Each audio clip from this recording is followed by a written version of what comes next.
Our memories shape us endlessly, day after day. They allow us to mature and grow in light of our acquired experiences. By bringing the past to the surface, memory reminds us at every moment of who we are. But our memories have a dark side. Like dreams, memories are often distorted versions of our actual experiences. One of the things that we have learned about memory is it doesn't work like a videotape recorder. It's more like a Wikipedia page. You can go in there and you can edit it. One interesting thing about false memory is that it's hard to know when you've had a false memory because you think it's right. It's a disturbing secret hidden in the dense labyrinth of neurons in the brain that laboratories around the world are trying to bring to light. In order to modify a particular memory or to retrieve it artificially, we need two things. First, we need to be able to find the memory in the brain, and second, we need to be able to manipulate it. Our memories are unstable, impressionable, and today, scientists are actually able to manipulate them. We can take a memory, and while you're sleeping, we can make it pleasant or unpleasant. I can probably create artificial false memory in your minds. In other words, I can brainwash you. But of course, we don't do that. Should we worry about these findings? To what extent can we trust our most precious memories? Why do our own brains distort the truth? Welcome to the disconcerting world of unreliable memory.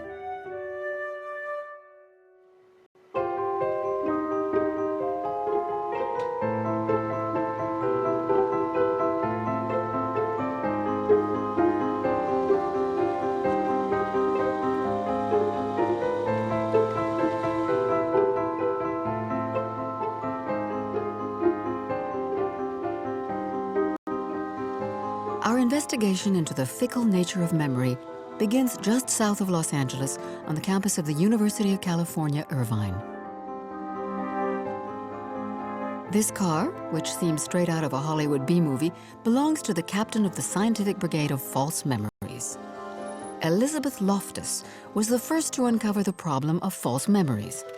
This was in 1974. Since then, she and her team have been on the case. The way she sees it, all memories are suspect, especially those from childhood. If you cherish your own, don't listen to what she has to say.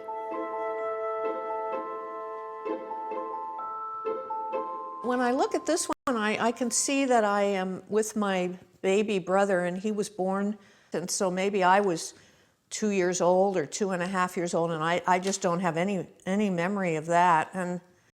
And then here I can see that I'm with my two brothers and my cousin, but I don't know if that's my earliest memory or not. Well, people as adults do not have reliable, concrete memories for things that occurred in the first couple of years of life. There's a phenomenon called childhood amnesia, and most psychologists would put the offset of childhood amnesia at about maybe age 3 or so. The brain is continuing to develop, and you need sufficient brain development to store long-lasting memories. And maybe that happens at about age 3. But in that case, where do all these images in your head come from? You've reconstructed them simply by looking at your family album or listening to the stories your parents tell. And as unpleasant as it might seem, your most recent memories are also riddled with approximations, inventions, mistakes, and false details added after the fact.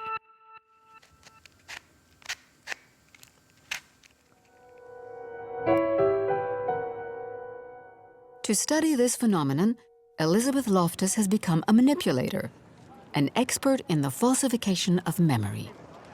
Her technique? To contaminate memories with false information. In her laboratory at the University of California, she discovered the Bugs Bunny effect. To participate in the experiment, the only condition is that the subject needs to have visited Disneyland in their childhood. So the first survey we have you doing is just kind of like a quality survey for Disneyland, and we're just interested in hearing about any of your experiences at Disney. So have you read through this advertisement, and then when you've finished reading it, a next button should appear down here, and you can just continue. So it's 4 p.m. on a hot, breezy day. As you pass Toontown, you spot Bugs Bunny, your hero. He waves you over, adrenaline rushes through you. The poster is a fake ad. And the perfect Bugs Bunny doesn't belong to the Disney universe. Influenced by this false information, the subject is asked to answer questions about their memories from their real visit to Disneyland. Kevin, I'm done. Okay, so we can walk outside, and then you can just have a seat over here. We showed you an advertisement for Disney, and it featured Bugs Bunny, and then we asked you if you remembered interacting with certain characters while at Disneyland. Now, you said that you met Bugs Bunny at Disneyland, but Bugs Bunny is a Warner Brothers character. Bugs Bunny has never been at Disneyland.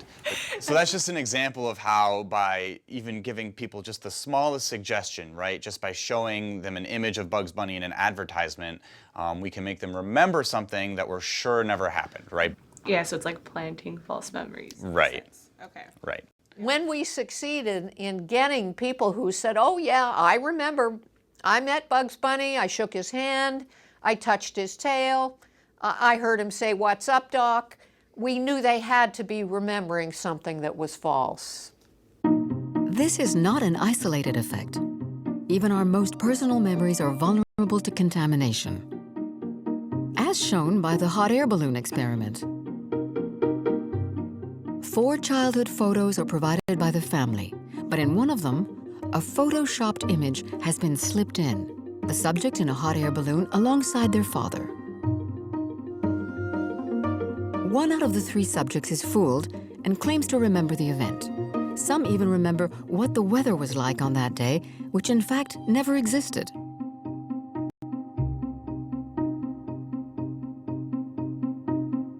I mean, there is a lot of fiction that's sprinkled in between maybe those otherwise basically authentic memories.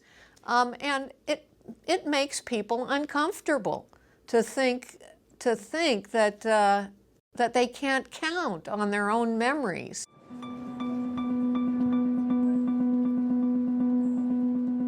Don't think you're immune to false memories. They intrude constantly, affecting all of us. The reason? The functioning of the brain, probably the most complex machine ever invented by nature. We're only just beginning to understand the mechanics of memory. The process begins with our sensory experiences, the things we see, hear, or feel. This information then gradually converges towards the hippocampus, which is like a storage container for our perceptions. The hippocampus processes information from the outside world and then redistributes it to the memory's attics. These attics are spread throughout the brain, which makes them very complicated to study. The information is stored in small packets of neurons that are basically interconnected. So, what form do our memories take? Where exactly do they live? These are the questions asked by researchers today. The only thing that's certain is that our hippocampus also works in reverse. At the moment something is remembered, it awakens the neurons in our memory and projects the memories into our consciousness.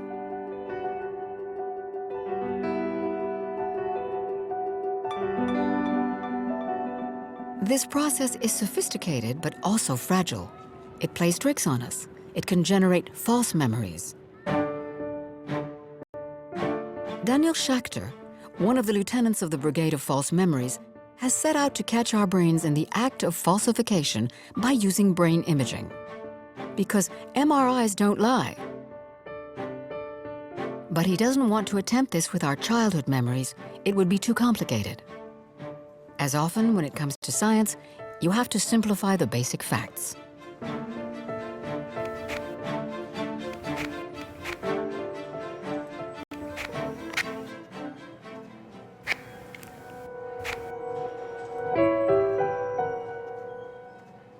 Okay, I'm going to take you into the scanning suite now, and we're going to put you into the MRI scanner. Probably the most important. Daniel thing to Schachter keep and his in group at mind when Harvard you're in there have is scanned try many to brains in stay their examination still of the for false as long memory as you can. problem. That's really important. And now I want to introduce you to Tammy, who is going to take you into the fMRI scanner. I have a seat right on the table here. No lie detector here, but a kind of false memory detector. Through brain imaging, he hopes to see the brain make mistakes in real time. Okay, we're ready to go now, and we're going to show you a series of geometrical forms on the screen. And what I want you to do is pay close attention to each form as it comes up, because later on I'm going to ask you some questions about them. The idea behind the experiment is simple. First, the subject has to memorize a series of geometric shapes that are intentionally very similar and confusing.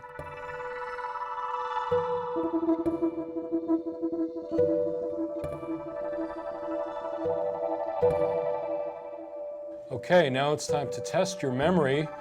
I'm going to show you some more forms, and when you see a form that you think you remember having seen before, say old. When you see a form and you think you didn't see that before, say new. It's hard for the subject to distinguish between already memorized shapes and new ones that look very similar. But this isn't about measuring memory performance. The experiment is more sophisticated than that. It enables the scientists to observe what's happening in the subject's brain without the subject knowing. Especially when the subject is wrong, when they confuse the real shapes with shapes they've never seen. So here we're looking at a part of the visual cortex in the back of the brain, located back in here in the occipital lobe. And these regions of the brain showed more activity during true recognition, when you remembered a form that was really on the list, as compared to false recognition, when you falsely remembered a form that wasn't there but looked like other things that were there. And these parts of the brain are involved in processing visual information. And of course, it makes sense that there would be more visual information about a shape that you actually saw earlier than one that just looked like what you saw earlier. So the brain knows the difference between a true and a false memory according to the scan, but it distinguishes right from wrong without our knowledge. Why aren't we aware of this process? What creates the confusion between true and false? For Daniel Schachter, the answer is also in brain imaging. He discovered that our consciousness couldn't easily tell the difference between real memory and imagining something close to real. In both cases, the same areas of the brain are activated. The root of the memory problem is perhaps located here. Memory has a lot in common with imagination. Remembering and imagining are very similar. When we do brain imaging studies and we ask people to remember past experiences, or we ask them to imagine something that might occur in the future, what we see is that many of the same brain regions are involved, including, for example, the hippocampus. So the overlap between brain activity for remembering and imagining could explain some kinds of false memories. So our brains are guilty of substitution, capable of confusing imagination and memory. How is it possible that millions of years of evolution have not led to a more reliable memory machine? A computer stores billions of data without error. Are we doomed to be betrayed by our own brains? Pascal Roulet, a researcher at the University of Toulouse, has been probing the cause of this imperfection for years. He made an amazing discovery. We make changes to our memories when we use them. Remembering modifies the memory. He calls this the Marseille fisherman syndrome. Take a fisherman who catches a 10-centimeter fish. So he will memorize, I caught a 10-centimeter fish. The next day, someone will ask him what he caught yesterday, and since he's from Marseille, he'll tend to exaggerate a bit. So he'll answer 20 centimeters. The problem is that he'll memorize the initial information plus the exaggeration. So he'll store a 20-centimetre fish in his long-term memory. A week later, when he's asked, "What did you catch last week?" he'll remember a 20-centimetre fish. And since he's from Marseille, he'll add on a bit, so now it's a 30-centimetre fish. And again, this information will be stored in his long-term memory. So what's interesting here is that there is a gradual evolution of memory. Every time the memory is reactivated, little elements are added, so that the initial memory and the final one can be very different. Whenever we remember a situation, a new detail or modification is likely to slip into the memory. 15 years ago, Pascal Roulet and other researchers discovered an explanation for this strange phenomenon. A memory becomes temporarily fragile and malleable when it is brought to the surface. So when information enters your brain, it will be consolidated to create a memory. What we discovered in the 2000s is that when you recall this memory, it rises to the surface and it becomes unstable. This unstable memory will blend in new information from your environment and then be stabilized again. It has to undergo the reconsolidation mechanism. So during this time window, a memory can be changed.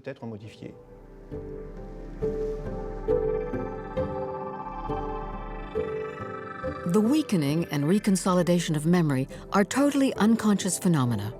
In fact, our memories are transformed without our knowledge. So, how can we trust a first-hand testimony, even from an honest person? But actually, those two witnesses were the entire case for the prosecution. Supposing they're wrong. What do you mean, supposing they're wrong? What's the point of having witnesses at all? Could they be wrong? What are you trying to say? Those people sat on the stand under oath. They're only people. People make mistakes. Could they be wrong? Well, no, I don't think so. You know so. Oh, come on, nobody can know a thing like that. This isn't an exact science. That's right, it isn't. I think the false memory problem in our society is a really big problem. And one of the reasons that I'm convinced of that is in part from the cases of wrongful conviction that have now come to light. There are hundreds and hundreds of cases of people who DNA testing has now been done on their case material, and it has proven that they're actually innocent. They spent 10, 15, 20 years in prison for these crimes that we now know they did not do. When you analyze those cases, what led to the wrongful conviction, the major cause is faulty memory.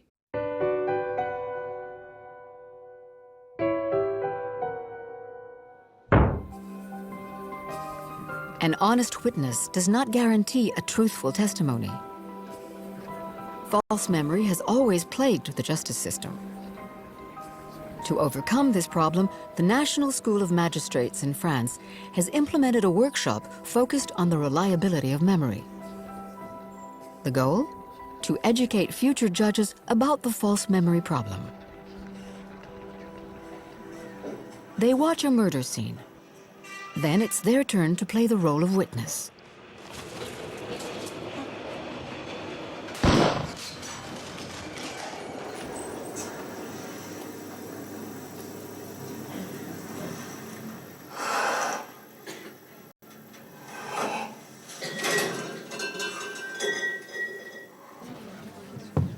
Okay, that's the end of the film. Please head to the classrooms. See you soon. Students are then divided into small groups. Each one will testify about what they saw. I can only tell you that you are the witness who alerted the emergency services following the scene we just watched, and now you will speak to the police. First, I'd like for you to give a physical description of the person who shot the lady. He had short brown hair. Honestly, I didn't pay attention to how he was dressed. I think he had tan skin. How many shots did you hear or see? 2. The person came in, pointed, and shot. Okay. And were these shots separated? No, it was like pow-pow. Okay, fine. In this room, the witness is doing fairly well. But you'll see this is not always the case. Between the frequent omissions, not to mention pure and simple inventions, there are as many different testimonies as there are witnesses. We've got the red plaid shirt. Yes, plaid shirt, black jacket and jeans. There's a bit of everything.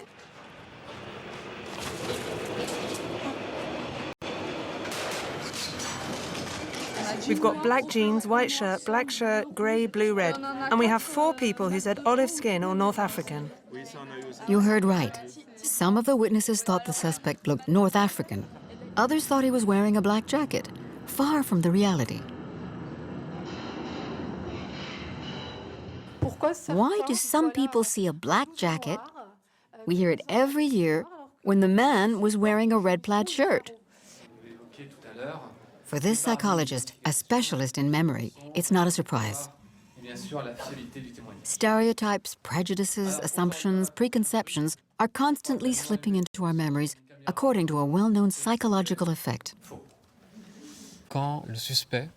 When the suspect has a weapon, a gun, and he points it at the victim, there is a focus on the weapon, and the witness won't notice any other information, even the suspect's physical appearance.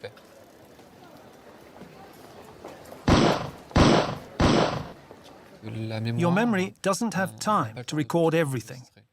And basically, it's going to fill in information from the scene. Fill it in with your knowledge, your experience, your stereotypes. I'll give you an example. In one of the videos, it was a woman pointing the gun, and later, the witness remembered that it was a man. So it goes as far as sex and, of course, skin color. A witness's memory spontaneously fills in missing information with information that seems coherent to them based on their own prejudices. A testimony is always subjective. And for now, the legal system is forced to make do with our imperfect memories. So are we condemned to suffer at the whim of our faulty memories? Could we improve its imperfections? Eliminate the stereotypes and prejudices that creep in? Maybe someday. But to get there, first we have to understand how memory works, including its most hidden functions. This is the challenge for scientists worldwide as they take on the study of microscopic neurons.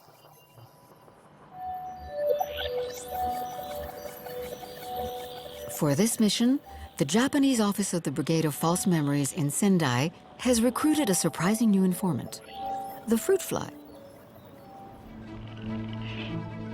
Distinguishing feature, an excellent memory for such a tiny brain. It contains 100,000 times fewer neurons than ours. An ideal scale for understanding the mechanics of memory. To understand human memory, it's extremely complicated, of course, and the brains are very complicated, and the memory we are talking about is also very complicated. So we need a very simple system, and that's where Fly can contribute.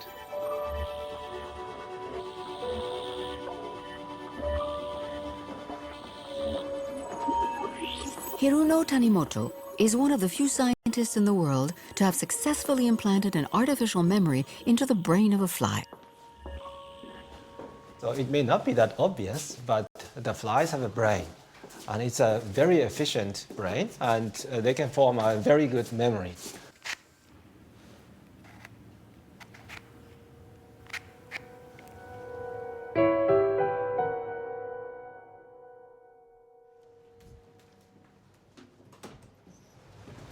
So this is my lab, and you can call it, this is like a fly school, let's say.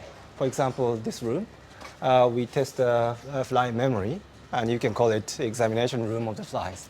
And in this room, so we teach the flies, so it's like a classroom of the flies. And as you can see, we have to keep the flies very calm and dark. This is the dormitory of the flies, and there are many, many mutants are there, so many different students, let's say. For example, this one, very important. This is the fly where we create an artificial aversive memory.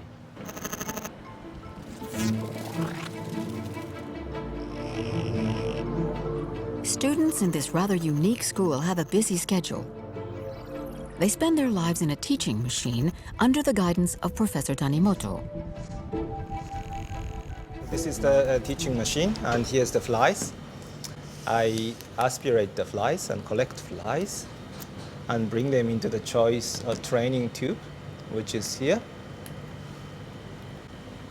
Now I blow the flies in the training tube. Here's the fly. Okay, now flies receive an odor like this. And then I give a shock, electric shock. So now flies are receiving an odor with electric shock at the same time. So this odor becomes, so flies may form a memory that this odor is bad. Now shock is over. I take out the flies like this and bring them into the choice test tube.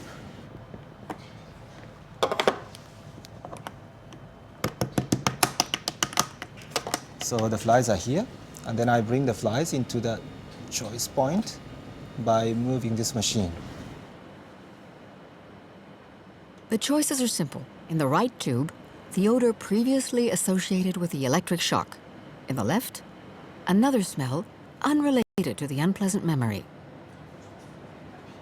Now flies are making choice, and if they remember which odor is punished with electric shock, they should avoid this odor. Consequently, you can find more flies in the other arm of the maze.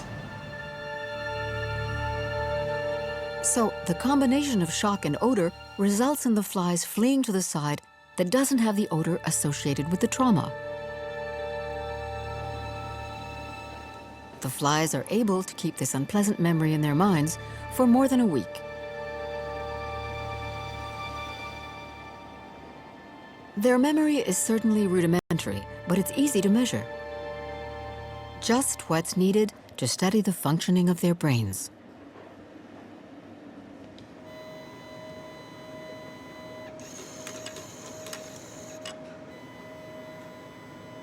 With this state-of-the-art microscope, it's possible to see tiny neurons activate in the fly's brain.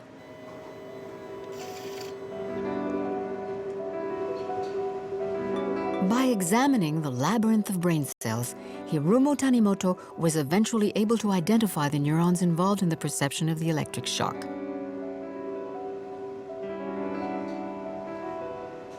But more importantly, he managed to take control of these neurons in the fly. What is even more striking is that we can manipulate this single neuron in the freely behaving flies, freely moving flies.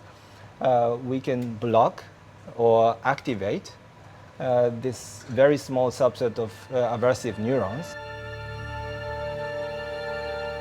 So Japanese scientists are able to hack the brains of flies, creating the perception of electric shock on demand by triggering the right neurons.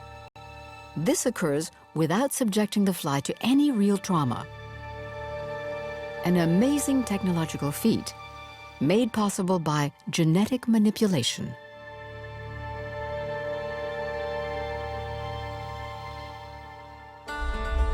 If an odor is presented to the flies at the exact moment that the neurons are artificially activated, they associate the fake electric shock with the actual odor. This odor is now a danger signal for the flies. In fact, the smell activates nothing less than an artificial memory, a trauma that never took place. Playing with the neurons gave the flies the illusion of an electric shock, and this became an unpleasant memory for them. The proof? When the flies are exposed to the smell again, they try to avoid it.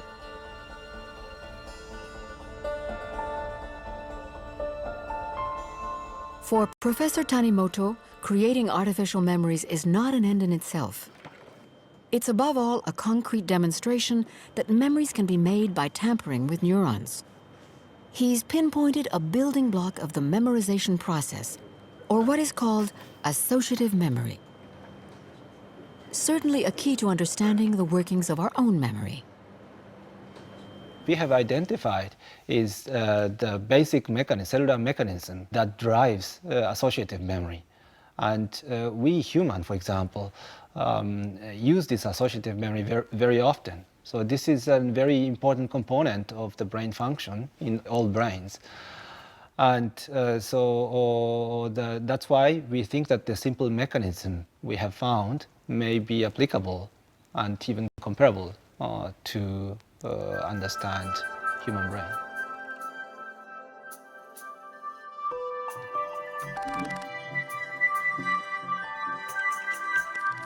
So hacking into the neurons of laboratory animals allows us to highlight a fundamental process of memory, association.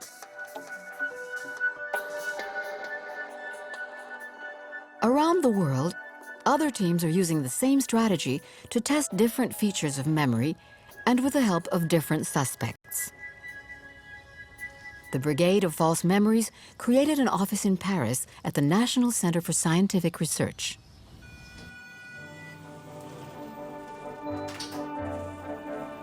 Karim Benchinan joined the team on a crazy hunch. He was convinced that to implant an artificial memory, the intervention must happen while the subject is asleep. It was 2 years before the release of the film Inception, in which the main character, played by Leonardo DiCaprio, enters people's dreams to toy with their memories.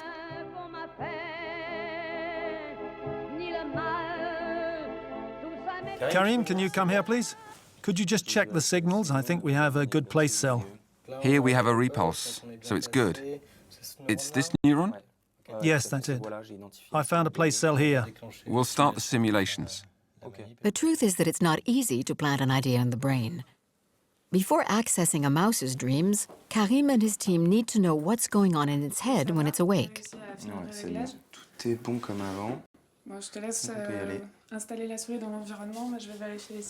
So, thin electrodes have been implanted in a specific region of the brain, the hippocampus.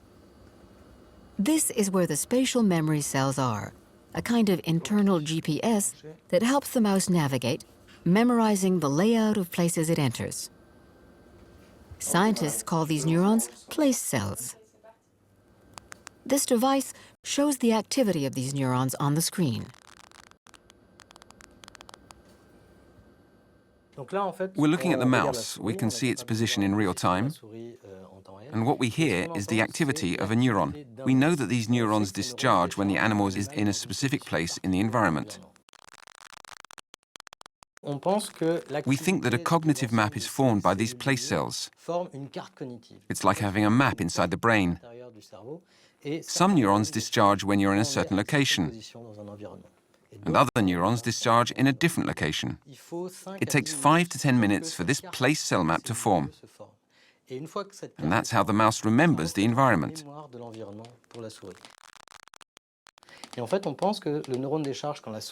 We think that the neuron discharges either when the mouse is in the place or when it thinks about it. We're specifically working on sleep, and we're seeing that the same neuron will discharge when the mouse dreams of the place where it was.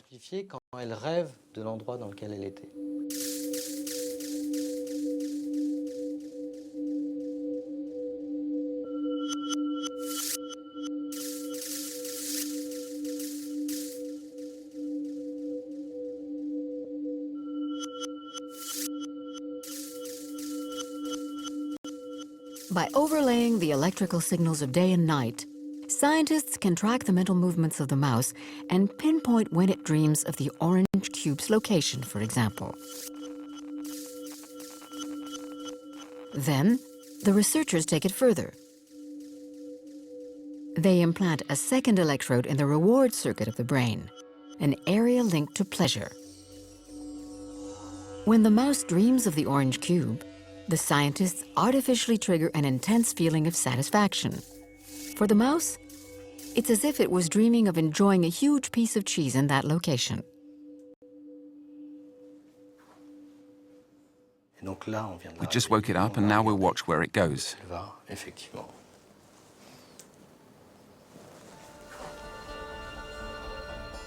It's a little sleepy.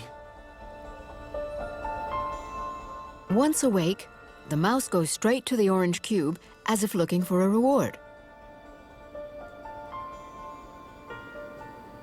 So basically, it's as if we implanted the memory that a reward is located in this spot.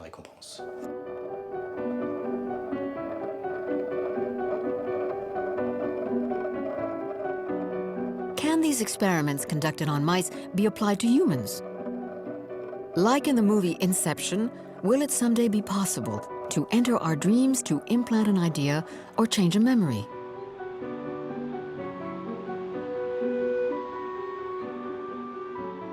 Professor Jan Born's research shows that it's indeed while we sleep that our memory is at its most vulnerable.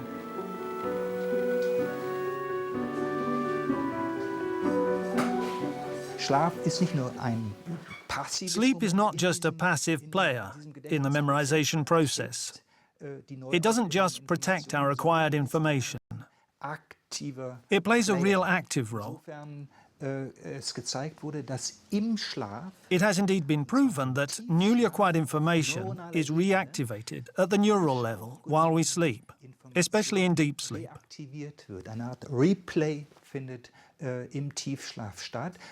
This information is replayed, which makes the transfer from temporary memory to long-term memory in the neocortex more effective. Von diesem Zwischenspeicher in den Langzeitspeicher, der da im Neokortex sitzt. Hallo, herzlich willkommen. Bitte, nach Ihnen. Jan Born's team has pinpointed the precise moment when sleep transforms learned information into memory. Using a simple EEG, researchers can identify the brain waves that represent the day's events as they're being stored. Now I'm going to put on the EEG electrodes which measure brain activity. They'll allow us to track the different phases of your sleep. The experiment helps improve the quality of memories created during sleep. Das EEG ist im REM-Schlaf genauso wie im Wachzustand. Tatabsicht. Gebäude, Hotel. The subject performs an exercise memorizing word pairs right before going to sleep. Explosion.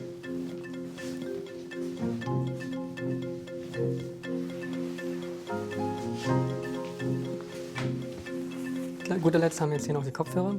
I'm going to give you headphones which will allow us to boost your brain activity during deep sleep.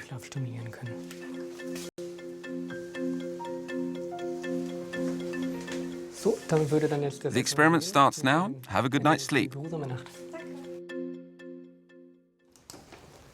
For this experiment, the scientists have hypothesized that memorization would be improved by a sound pulse that can amplify the brain's oscillations during sleep. To achieve this, however, the sound pulse must be triggered at just the right moment, when what was learned the day before is being consolidated into long-term memory. We see on the monitor that the subject hasn't moved for a long time and is sleeping. Here we can see slow, pronounced peaks. They correspond to deep sleep, which plays a key role in memory consolidation. The purpose of our experiment is to strengthen these slow oscillations by giving her sound stimuli. Here's the result. You can see that the noise increases the amplitude of the oscillation. We can compare this to a swing that swings sharply. When the swing is at the highest, we use sound to give it a boost and keep it moving for longer. This is how we reactivate in a way the acquired information and optimize its transfer from the hippocampus to the cortex.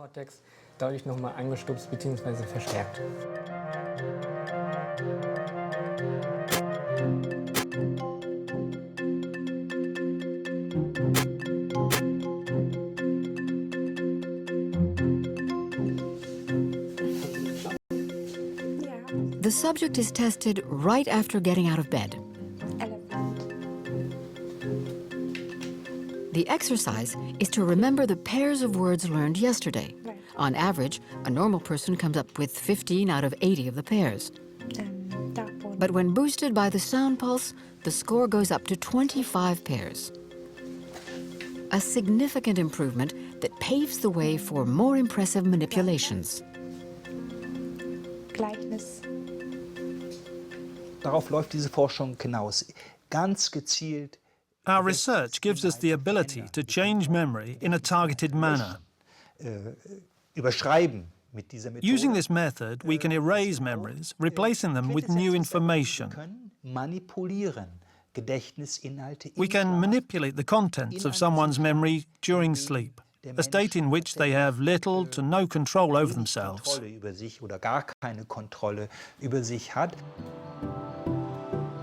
Whether in flies, mice, or even humans, the manipulations performed in laboratories have already helped us understand how our memories are created, the way our neurons function. The enigma of memory is still not resolved, but couldn't these findings help us cure certain disorders, such as the problem of post-traumatic stress?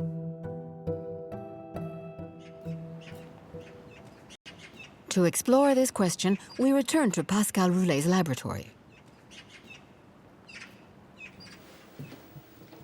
He's used the reconsolidation window to hack into the brain of a mouse and erase a memory.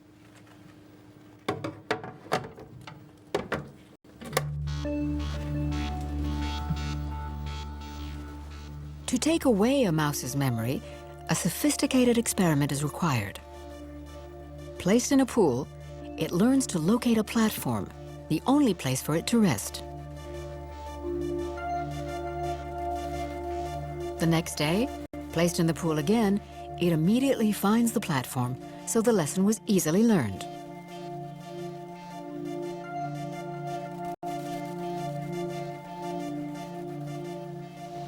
The experiment is to inject a substance into the mouse's brain that will block reconsolidation. The memory remains unstable and the mouse loses what it had originally stored. It's as if we had erased the memory. The result is that thanks to this injection that disrupts neural activity, the mouse searches for the platform again, as if encountering the pool for the first time.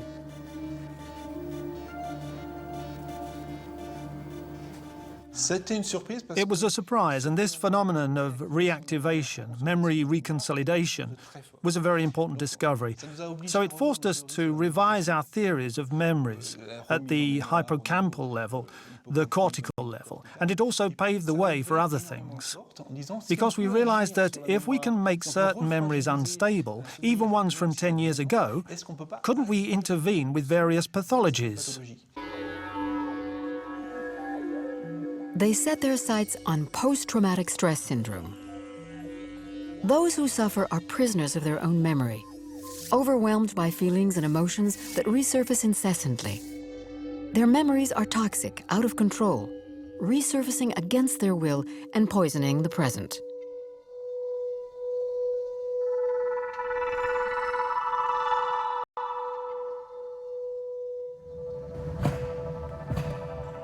There's an explosion. Everything is blasted around. I lose consciousness. Then I come to. I'm afraid of dying. The victims of the AZF factory disaster in 2001 are still haunted by the memory of the event. A yellowish cloud that stings my eyes and throat and covers the entire room. Some are treated by the department of Philippe Biom, a psychiatrist specializing in post-traumatic stress disorder. I see a worker hanging in the air 1 floor above him, his arms stuck in the concrete blocks. He's yelling. I can't do anything for him. A vicious circle sets in. Intrusive memories, whether awake or asleep, avoidance behaviors, negative thinking sets in, with a false perception of self or the world. I'm worthless, I'm unable to cope, it's because of me or it's because of him. You constantly have feelings of fear, shame, guilt. When this goes on for longer than a month, you're suffering from post-traumatic stress disorder. But even to get rid of a toxic memory, there's no injecting a substance directly into the patient's brain like with the mice. The solution? Propranolol, a commonly prescribed drug that relieves stress and lessens the emotional impact of an event. Absorbed during the reconsolidation window, it neutralizes traumatic memories.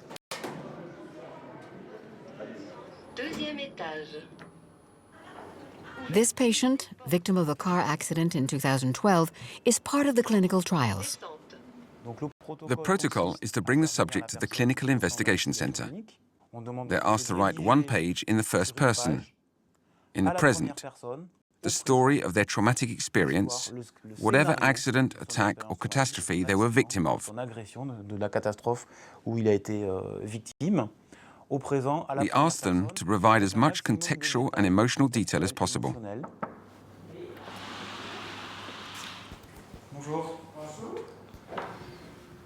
With each new session, the patient takes propranolol just before revisiting the traumatic memory.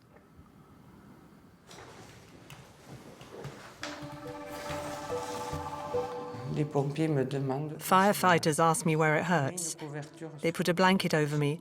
My knees hurt because the dashboard has fallen on me. They cut my jacket and my sweater to take my blood pressure. They have to extract me from the car. I'm in pain. I'm cold.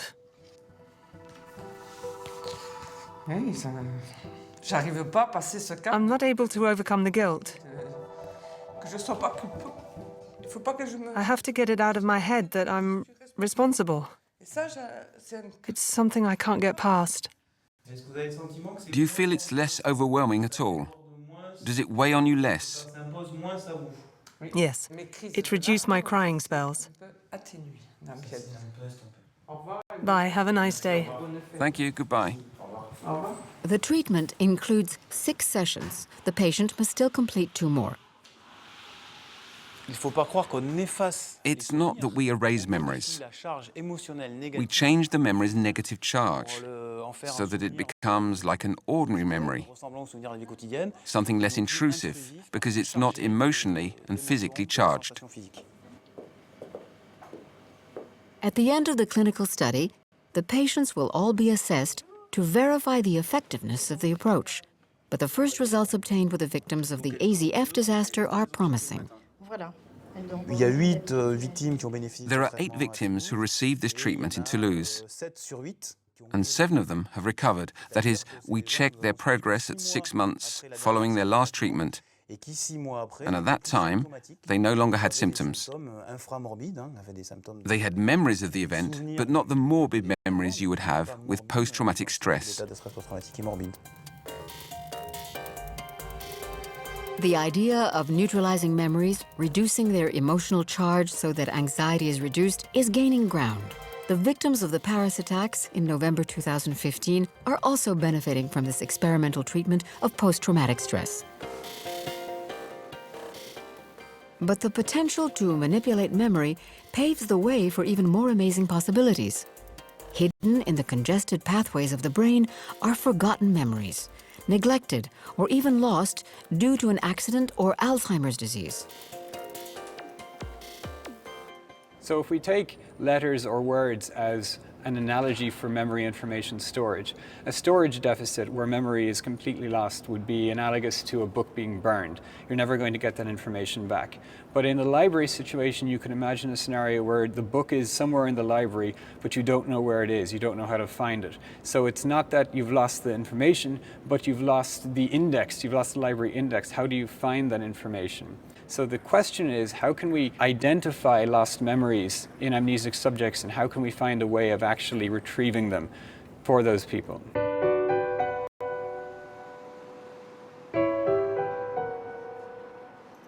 At the famous MIT lab, they were able to accomplish a feat, getting mice with Alzheimer's disease to recall lost memories.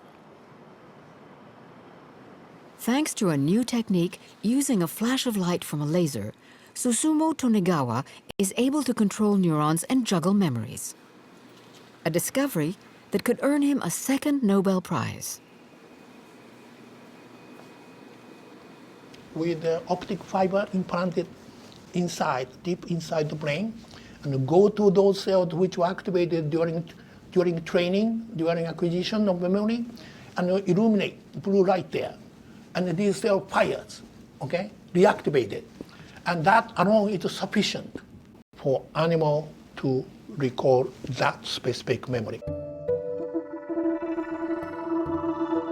He uses a technique that's an incredible combination of genetics and laser technology, optogenetics. It starts with a special seaweed in which they locate a gene that makes a protein that functions like a solar panel.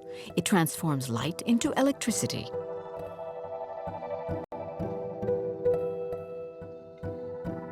Then, the gene is transferred into the region of the brain where memory is formed.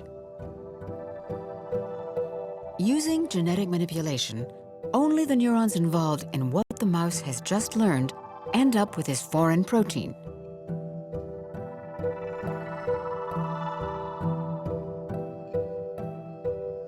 A flash of light is all that's needed to activate the neurons and recall that memory, and that memory only.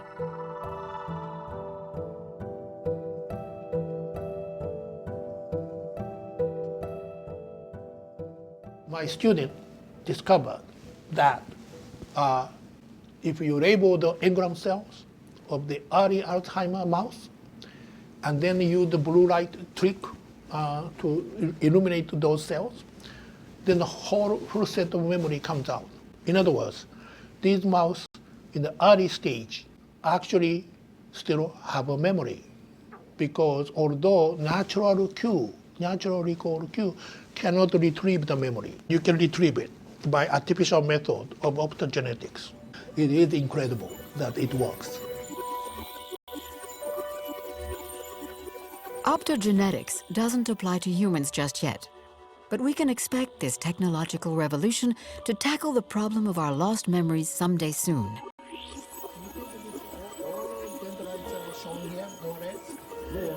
In order to be able to do something about a clinical case of amnesia, we need to be able to first identify where the supposedly lost memory was, what brain cells might have contained the memory before the patient lost that memory.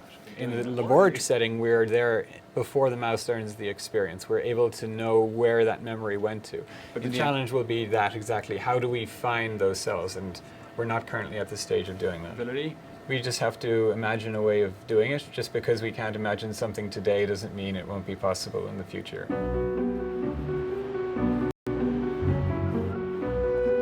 It will be years before the newfound knowledge of our neural mechanics can be used to retrieve our lost memories.